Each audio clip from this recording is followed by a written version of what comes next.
ઓખામાં સમસ્ત રઘુવંશી સમાજ દ્વારા નાગપંચમીનો પવિત્ર તહેવાર ભક્તિભાવપૂર્વક ઉજવવામાં આવ્યો હતો। ખાસ કરીને સારસ્વત બ્રાહ્મણ ઉમિયાશંકર જોશી પરિવાર છેલ્લા 10 દાયકાથી પરંપરાને જીવંત રાખી રહ્યો છે। આજે તેમની ત્રીજી પેઢીના ગિરીશભાઈ જોશી પરિવાર દ્વારા ભક્તિભાવ સાથે નાગપંચમીની ઉજવણી કરવામાં આવી હતી, જેમાં ઓખાનો સમસ્ત રઘુવંશી પરિવાર નાગદેવતાની પૂજામાં જોડાયો હતો। નાનાથી મોટા સૌ કોઈએ નાગદેવતાની પૂજા કરી ધન્યતા અનુભવી હતી। 100 વર્ષથી ચાલે છે।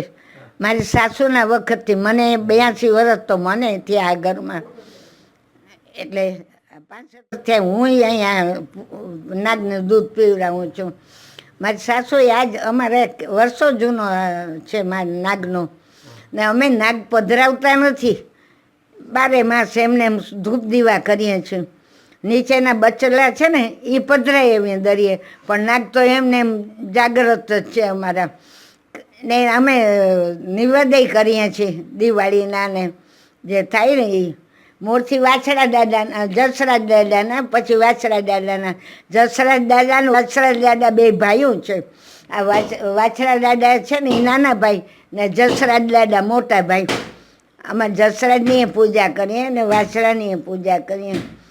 ધૂપ દીવા 2 ટાણા કરીએ, સવાર સાંજ 2 ટાણા। એની દયાથી તો અમે સુખી છીએ, એને અમને રોટલો દીધો છે। અને આપણે વાટે ઘાટે છે એ ગલે એ આપણી રક્ષા કરે છે।